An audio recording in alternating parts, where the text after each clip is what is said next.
puisqu'il m'est demandé d'ouvrir cette rencontre, je voudrais commencer par quelques remerciements importants, parce que, effectivement, il faut oser, un samedi matin, soustraire le soleil pour venir et entendre un programme qui va tourner autour de la poésie et pour ouvrir ce mois de poésie sur Lens. Donc merci à vous tous et vous toutes présents et d'oser cet instant-là.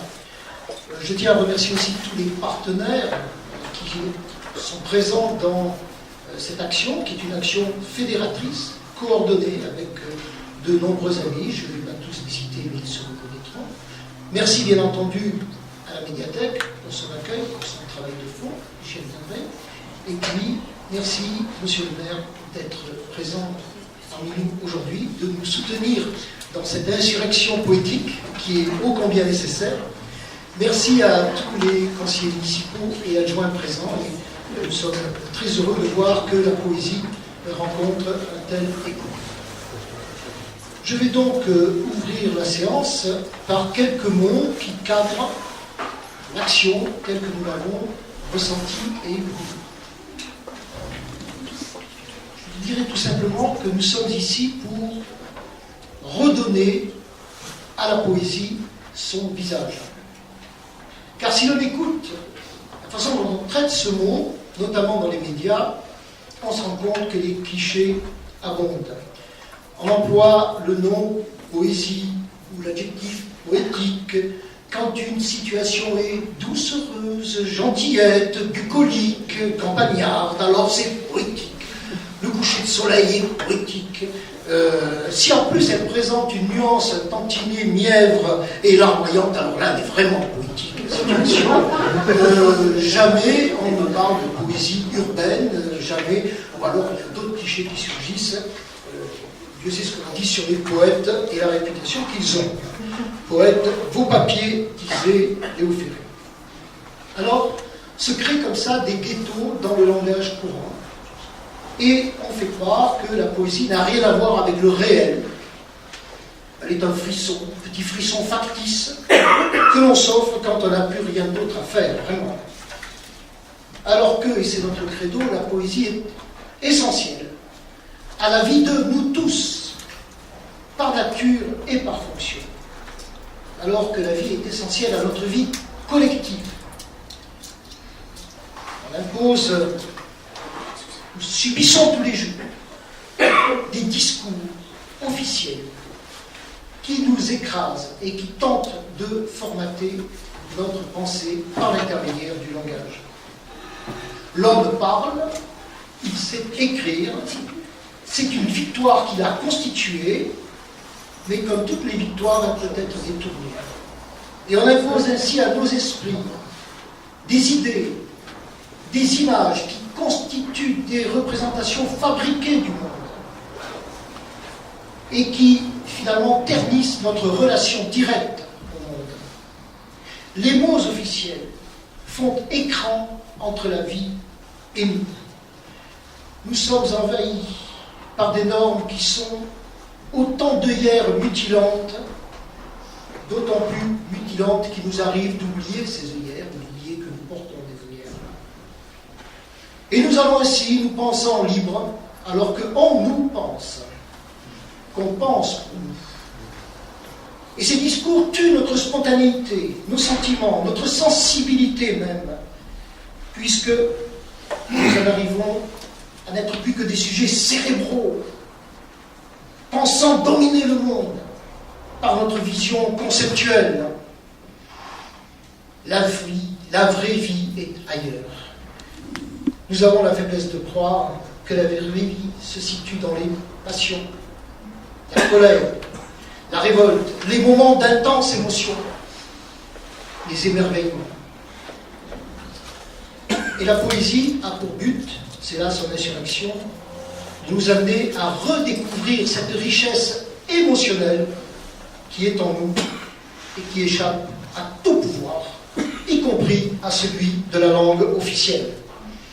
Jean-Pierre Siméon, le responsable artistique du Printemps des Poètes, l'affirmait dans un entretien: la poésie, a une pertinence particulière, disait-il, car elle est en violente contradiction avec les modes dominants de penser, de sentir et de vivre. Dès lors, tout est possible. La poésie n'est plus ni urbaine, ni bucolique, ni rimée, ni en prose, ni élégiaque, ni comique. Elle est dans tout ce qui déchire la langue officielle pour libérer les émotions. Elle est, comme l'affirmait Franz Kafka, ce coup de hache donné sur la mer glacée de nos sentiments. Et comment peut-on dire l'émotion sans bouleverser la langue, sans la triturer, la tordre dans tous les sens, sans porter en son fonctionnement même une insurrection politique? Seule la poésie permet d'user les mots en faisant surgir leur force sonore, autant que leur sens, que l'on entende les sanglots, les violons de l'autre. Seule la poésie peut cultiver les images comme un levain qui fait monter la pâte du texte, que l'on prête l'oreille au vers de Paul Éluard, la courbe de tes yeux fait le tour de mon cœur.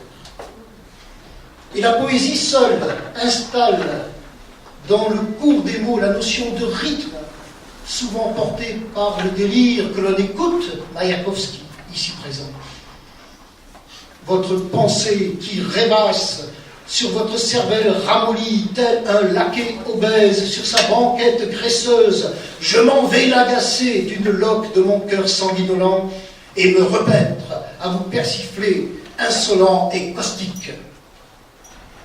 Car la poésie ne saurait être une activité du dimanche, un repli narcissique, un petit plaisir relevant de l'ombilique. Par sa fonction sociale, la poésie est ce qui nous porte de l'horizon d'un seul à l'horizon de tous. Même le plus noir de nos poètes, Charles Baudelaire, quand il s'adresse au lecteur, dit « Hypocrite lecteur, mon semblable, mon frère ». Et Louis Aragon écrivait dans Le Fou d'Elsa « La faim, la fatigue et le froid, toutes les misères du monde, c'est par mon amour que j'y crois. En elle, je porte ma croix, et de leur nuit, ma nuit se fonde. » Osons donc la poésie, puisque nous sommes dans une ville qui la soutient et qui la porte. Ce n'est pas le cas de tous les dieux. Et véritablement, quand je remerciais tout à l'heure, je tenais à le dire, c'était très sincèrement, parce que, effectivement, c'est un plaisir, ça a été un plaisir de préparer cette manifestation avec la médiathèque, avec Céline Fioretti et son personnel, notamment Maria et Claire. On a travaillé en bonne intelligence et en profondeur. Et avec les élus, nous avons pu nous entendre, avancer, créer et faire quelque chose de véritablement collectif. Par eux, nous sommes tous réunis ici et nous allons vivre un mois qui va faire circuler dans les rues et sur les places cette parole qui libère. Ainsi, pourrons-nous mieux saisir le sens de cette poésie qui, comme l'affirmait Yves Bonnefoy, est la mémoire de l'intensité perdue. Je vous remercie.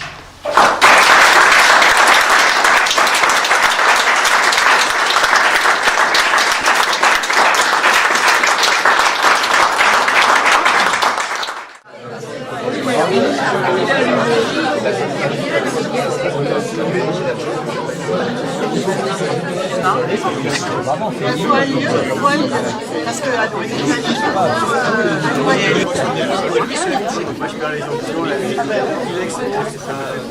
à